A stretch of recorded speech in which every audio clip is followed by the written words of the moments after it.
Guys, the choice is yours. We got to make a few of them here, and they're not going to be as easy as you think. Our great research crew has come up with some real busters here, so we'll go ahead and take a look at the first one. You've got to pick one or the other. There's no fence sitting today. There's no politicking here? There's no politicking whatsoever. So with the first one, make a choice.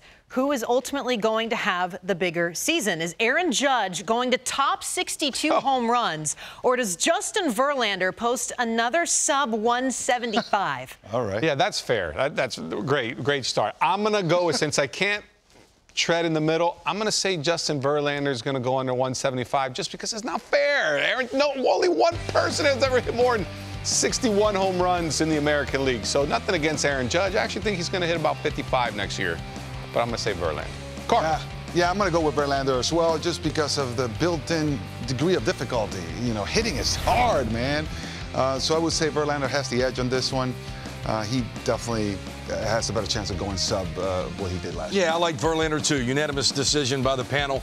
Him getting over with Max Scherzer, Senga on either side of him. I think this guy's going to be motivated to even be the best version we've ever seen of Justin Verlander. I don't think Aaron Judge is going to get pitched to. I couldn't believe he was continuing to get pitched to last year. If the Yankees don't really bolster some protection around him, I think he's going to have the opportunity. I know we've only got one pitcher on this panel right now who's making this decision, but you always get the old argument, harder to hit for the cycle or harder to throw a perfect game or a no-hitter. Does any of that factor in? We've talked about how big Judge is. Sometimes his body gets a little extra taxed, but Justin Verlander is also not exactly as young and sprightly as he used to be. I mean, which has more durability for this? Hey, Verlander just, had surgery, comes back like he's 21 years old. So I think that arm's got a few more years. When you have surgery, the rehab that goes into that, you're getting your entire body prepped while you're rehabbing a specific ligament here. So you often come back bigger, stronger version of yourself. That posed with or paired with his experience, you saw what it led to last year. Yeah, and I don't think health or his preparation is going to take anything away from Aaron Judge. I think it's a little bit of what Jake says. I think if he gets off to a hot start, they're going to say, hey, Giancarlo, whoever's, Gleyber Torres, all those guys, you got to beat us, because he might start to get a little bit of that Barry Bonds treatment that we saw back there. Well, when you're speaking of Barry Bonds, we're going to take a look at another choice that you've got to make now. 2023, we know expectations are high for a lot of teams. Now, they're in kind of a weird place right now, so we're still going to call this higher expectations. However, we talked about them earlier. Is Boston kind of on a hotter seat, or is it San Francisco that is expected to stand up a little more this year? Woo, I think Boston's in a hotter seat, and I do think they'll be a little bit better than the Giants, just because when I hear Bloom talk, they don't seem like they're done. And for me, that means they got to make a splash. So I think even though they're in a tough division, I still have higher hopes with the Boston Red Sox. Yeah, I would say definitely the Red Sox are in a hotter seat. However, I do believe that the Giants may be better ball club than the Red Sox in the upcoming season. I think they're better equipped, better put together than the Red Sox, but the Red Sox pressure is just unmeasurable.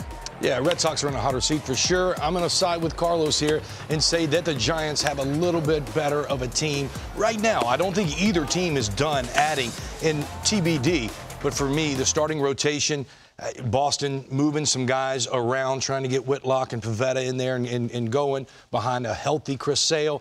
There's just not the options that there are in San Francisco.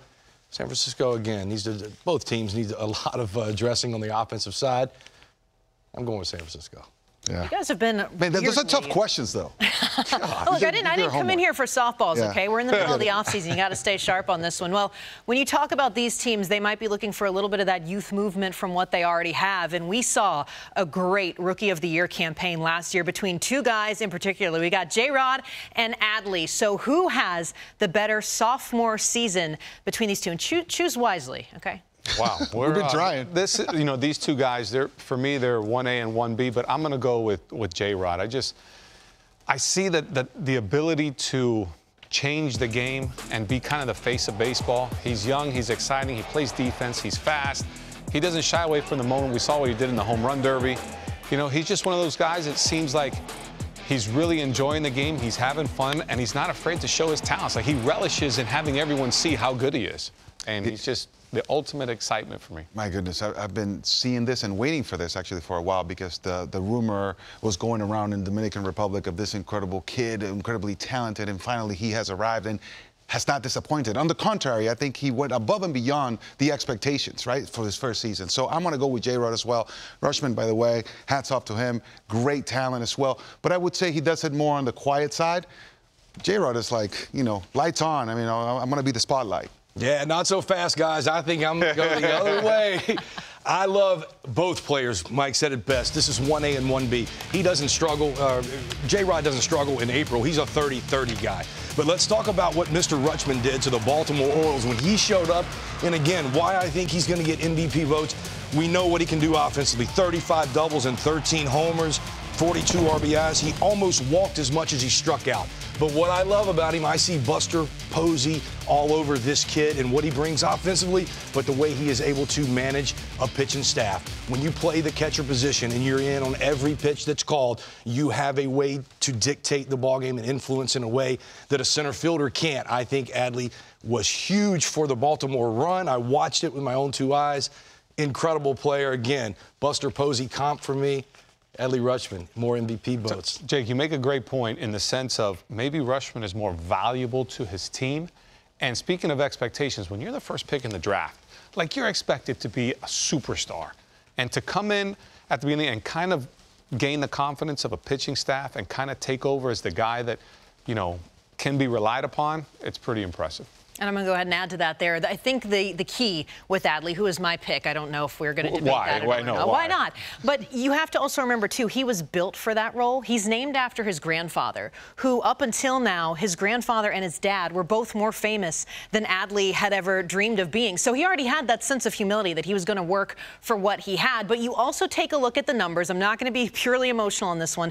And defensive run save for a catcher. He didn't debut until May 21st. He had over 100 innings less than Jose Trevino, who ultimately took all of the top honors behind the plate this year, as he should have. But he was barely behind Trevino in defensive run saved, and that just shows how much he was able to change the game by his pitch calling ability, his framing ability. He blocked. Everything he did was at another level. Now, we've got one more for you guys here. All right. Okay, so take a deep breath on this one. We saw some of the biggest contracts go down. We knew it was going to be a huge free agent shortstop class.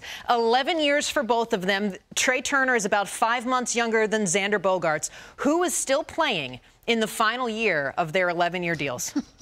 Well, they're both still playing because they're not going to step away and walk away from those dollars.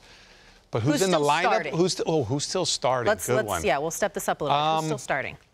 I'm going to say Xander Bogaerts, just because Trey Turner's really fast, and maybe that might hamper him a little. And Xander looks like he can move to third, even if he had to move to first base. I don't know. I mean, Xander also has 2 full seasons ahead of Trey as well, so maybe something to factor in. All right. I don't know. I'm going with I'm just picking one. Exactly. You know, you said how many months younger is Trey Turner? October for Xander, and Trey is May or June.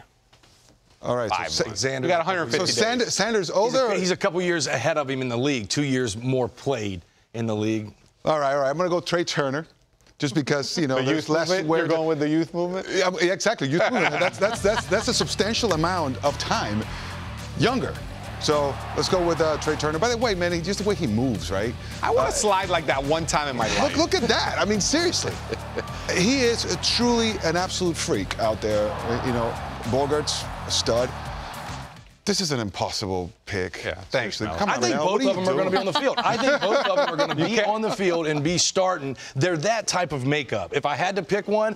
You have to pick one. I already said that. Xander Bogaerts. He's playing in San Diego, easier market, better weather. I don't know. He's going weather. All right. I went youth movement. He went weather. It's easy on your body out there in the West Coast. You know, a little bit easier fan base. You know, like you said, 75 and sunny.